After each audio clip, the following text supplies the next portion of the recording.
À Sainte-Catherine-de-Hatley, le 2 février prochain, on aura droit à la fête des neiges. On en parlera dans quelques instants à la fin de cette entrevue. Entrevue qui est principalement, évidemment, concentrée, comme toujours, pour faire le suivi du conseil de ville de la municipalité de Sainte-Catherine-de-Hatley. Nous sommes en compagnie du maire Jacques Demers, de la directrice générale Christine Labelle. Alors, à vous deux, bonjour, bien évidemment.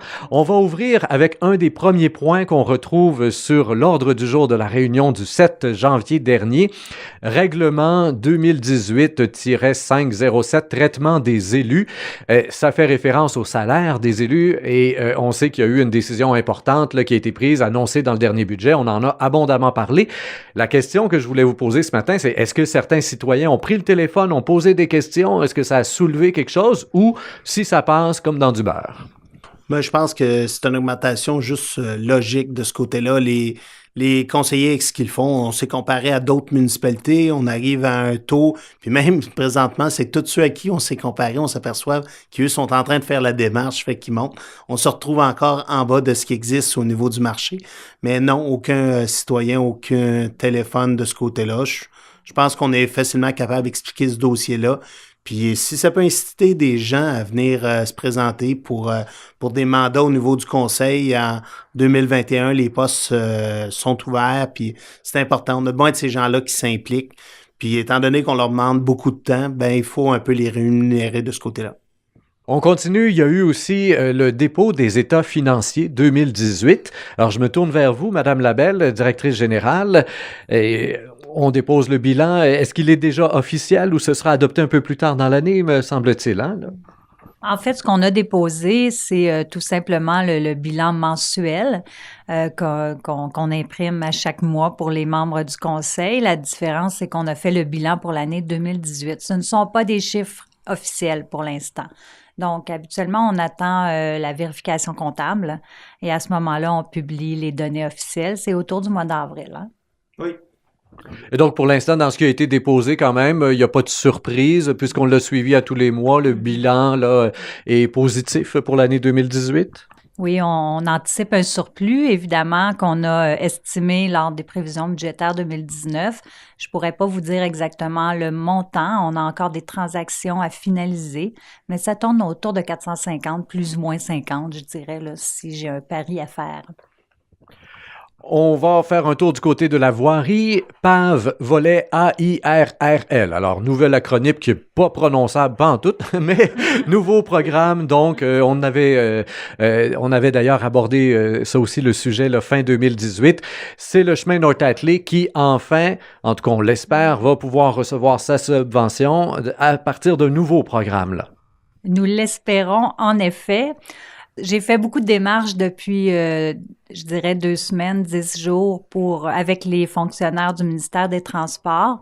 Ce que j'ai appris, c'est que pour le financement 2019-2020, il y a eu au Québec 600 demandes de chantier déjà de déposer, ce qui impliquerait que de faire une nouvelle demande pour le chemin North-Hatley qui est devenu un peu une saga dans les dernières années. Si je fais une nouvelle demande, il va se retrouver en dessous de la pile. Donc, suite à beaucoup de mises à jour et d'ajustements avec le ministère des Transports, le dossier se retrouve un peu plus haut car ils ont considéré le fait qu'on fait des demandes depuis 2015. Et donc, ça permettrait éventuellement d'avoir une réponse plus rapide. On se croise les doigts, là, c'est ce qu'on voit, là.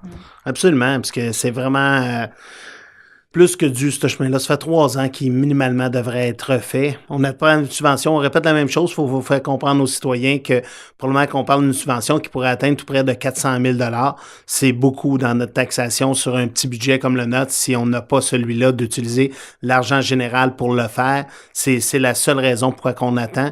Mais on continue à avancer sur les autres roues. On a quand même plusieurs projets au niveau de la voirie encore cette année. Puis notre priorité sera ce chemin-là si on peut avoir la subvention. Je me souviens que, bon, dans le temps du gouvernement libéral, vous aviez eu un accès à Luc Fortin pendant un instant où il pouvait là, pousser un peu le dossier. Au final, bon, ça n'a pas marché, ça n'a pas servi à grand-chose non plus. Mais là, avec le gouvernement de la CAQ, est-ce que vous passez encore par le député pour mettre de la pression là-dessus ou si on négocie simplement avec les gens du ministère, là? On essaie encore auprès du ministère. J'ai eu une rencontre pour un autre dossier avec notre ministre régional cette semaine, qui est aussi ministre des Transports. C'est vrai que je pense que de ce côté-là, au moins, on va pouvoir commencer dès le début du mandat à mettre de la pression sur cette route-là. On s'est retrouvé en fin de mandat avec les libéraux à leur demander quelque chose qui aurait dû être fait 2 ou 3 ans avant. Puis on dirait que la dernière année, très, très difficile d'aller chercher des choses concrètes outre des promesses. Parfait. Donc, un dossier qui est, encore une fois, à suivre. On verra ça là, au cours des prochains mois, l'évolution de la chose. Il y a un petit point dans les frais d'administration, frais de déplacement. Il y a une légère bonification des frais de déplacement pour les employés là, de la municipalité de Sainte-Catherine-de-Hatley. Oui, on passe de 48 sous à 50 sous. On a une préférence. Des fois, les gens voudraient peut-être qu'on ait un véhicule de plus à la municipalité qu'ils pourraient utiliser à ce moment-là. On n'a seulement qu'un camion, mais on préfère, pour le peu de kilométrage qui est fait, d'utiliser leur véhicule. Il y a beaucoup moins de frais pour la municipalité de ce côté-là, mais on leur permet une augmentation quand même de 2 sous. On continue dans ce dossier-là, administration. C'est une demande de financement que vous avez reçue du Sentier Nature Tomiphobia. Habituellement, je crois que la municipalité a l'habitude là, de financer, là, de répondre positivement à ça. Oui, je crois que le montant cette année, c'est 550 $ qu'on a accordé. C'est un groupe de bénévoles. C'est le montant qu'on a donné l'année passée aussi. C'est extraordinaire ce qu'ils font dans un sentier avec si peu d'argent. Puis au niveau de la MRC aussi, on travaille pour essayer de les aider plus de ce côté-là. Tout le monde est content de pouvoir utiliser ce sentier-là. Puis vraiment, il coûte pas cher. Merci beaucoup aux bénévoles de ce côté-là. Contrat d'entretien ménager 2019. Madame Labelle, je me tourne vers vous. Est-ce qu'on a eu quelques soumissionnaires ou si c'est un renouvellement de contrat tout simplement? Il s'agit d'un renouvellement de contrat avec une hausse au taux horaire. Donc, la compagnie satisfait les besoins du conseil. Donc, on a décidé de renouveler. L'augmentation est de 3 $ de l'heure. Vous pouvez nous rappeler le nom de la compagnie qui a le contrat? Julie Bergeron et son conjoint qui font les services d'entretien ménager et de la salle communautaire et de l'hôtel de ville. Avant de parler de la fête des neiges, on va annoncer 3 rencontres là, de consultation publique. Tous les résidents de Sainte-Catherine-de-Hatley et d'autour sont invités. C'est la MRC Memphremagog qui y va de 3 consultations pour ce qui est de la vision stratégique du développement. Vous êtes, M. Demers, le président de la MRC. Vous allez être là les 3 fois. Et justement, c'est une décision de la MRC de dire on va pas en faire juste une à Magog. On va essayer d'aller rejoindre le plus de monde possible, là. Exactement. Étant donné ce qu'on veut vraiment revoir, c'est le schéma d'aménagement de la MRC qui date quand même de 98. Plus de 20 ans le schéma. C'est sûr, dans ces 20 ans-là, on a changé des morceaux à l'intérieur, mais là, on veut le voir pour être sûr que tout est cohérent aussi. Mais on est vraiment au stade de la vision. Ça fait on a fait notre plan de vision. Il est disponible sur le site de la MRC, mais les gens, ce qu'on souhaite, c'est de les rencontrer, de leur expliquer, puis voir avec eux. C'est sûr que dans ces dossiers-là, souvent, les gens ont tendance à tomber dans le concret. Présentement, on est quand même au niveau de la vision, de voir dans quel milieu qu'on veut se retrouver dans 10-20 ans, puis c'est aujourd'hui qu'il faut le travailler. C'est pour ça qu'on invite des consultations d'en avoir du côté est, du côté ouest de Memphremagog et au centre. Les gens, des fois, deviennent critiques sur des décisions, des choses. Il faut qu'ils y participent. Quand on parle de citoyens qui s'impliquent, c'est le stade de le faire. Puis c'est une très longue démarche. On va finaliser ça probablement à peu près juste en 2020, fin 2020, 2021, avant que le schéma soit mis en place. Ça fait que ça, c'est une des étapes. Puis il y aura aussi d'autres consultations d'ici la fin de ce processus-là. On dit le mot consultation en même temps dans votre réponse, vous avez utilisé, on va expliquer aux gens. Est-ce qu'on va vraiment consulter ou si on leur présente déjà une vision stratégique qui est passablement élaborée, là? Est élaboré parce qu'on a travaillé dessus. Il y a vraiment eu un lac à l'épaule, l'ensemble des maires. Mais étant donné que, comme je vous dis, qu'on a plus de 2 ans à travailler sur ce dossier-là, on est vraiment au stade d'être capable de modifier plein de choses à l'intérieur. T'sais, on n'est pas à vendre ça et à expliquer ce qu'on a décidé. On est vraiment à expliquer la vision puis à écouter les gens. Puis facilement, présentement, on peut la modifier parce qu'il n'y a rien dans la réglementation à ce stade-là qui est rentré. C'est vraiment l'étape idéale pour avoir la vision de tout le monde. Alors, on le disait, il y a 3 rencontres. C'est à 19h à chaque fois. Le 23 janvier, du côté de la salle du conseil à la MRC de Memphremagog, c'est à Magog, bien entendu. Le 30 janvier, à la salle communautaire de North Atlee, sur le chemin Capleton à North Atlee. Et le 6 février, à l'hôtel de ville de Saint-Étienne de Bolton, sur le rang de la montagne à Saint-Étienne. Et on espère donc que certains résidents de Sainte-Catherine-de-Hatley vont s'impliquer aussi dans le processus. C'est ce que j'entends là. Oui, exactement. Puis l'ensemble du conseil aussi, parce que veux pas, cette vision-là est montée par le conseil des maires, des mairesses. C'est le conseil de la MRC qui l'a regardé. Ça fait que c'est le fun, parce qu'il y a l'échange citoyenne, mais élus aussi, qui se retrouvent dans ces réunions-là.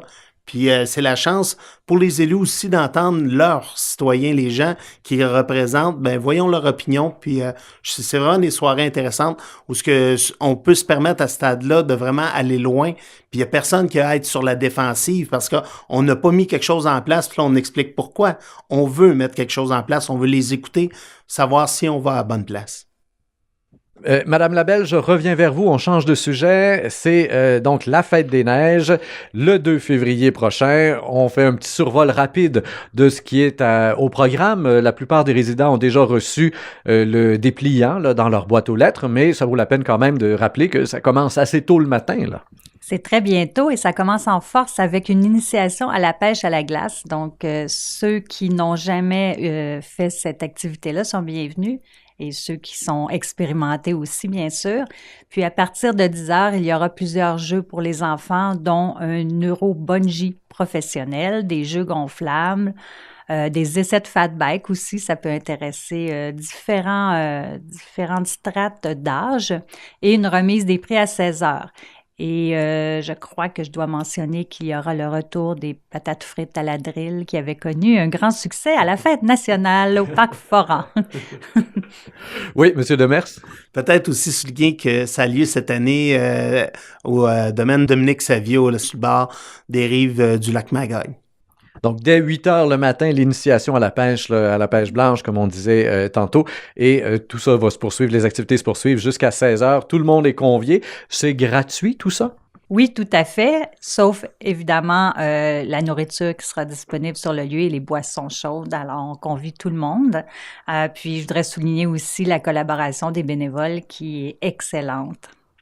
C'est le nouveau comité loisirs, finalement, hein, ici à Sainte-Catherine-de-Hatley, des gens qui se sont mobilisés là, l'an dernier, et ça donne quelque chose de très bien. En tout cas, au niveau de la présentation elle-même, là, c'est magnifique là, ce qui a été distribué. Oui, vraiment, c'est un honneur de voir dans la municipalité quand on peut recevoir déjà un pamphlet de cette qualité-là. On a le goût d'y être, puis il faut pas oublier, c'est tous des bénévoles, les gens qui ont travaillé, qui ont mis ça en place. Ça fait essayons d'aller le 2 février, avoir du plaisir tout le monde ensemble. Jacques Demers, maire de la municipalité de Sainte-Catherine-de-Hatley, Christine Labelle, directrice générale, à vous deux, merci pour cette entrevue. Quant à vous, chers auditeurs, je vous invite à faire circuler l'entrevue, comme toujours, sur Facebook, Twitter et autres réseaux sociaux. Au microphone, Rémi Perra.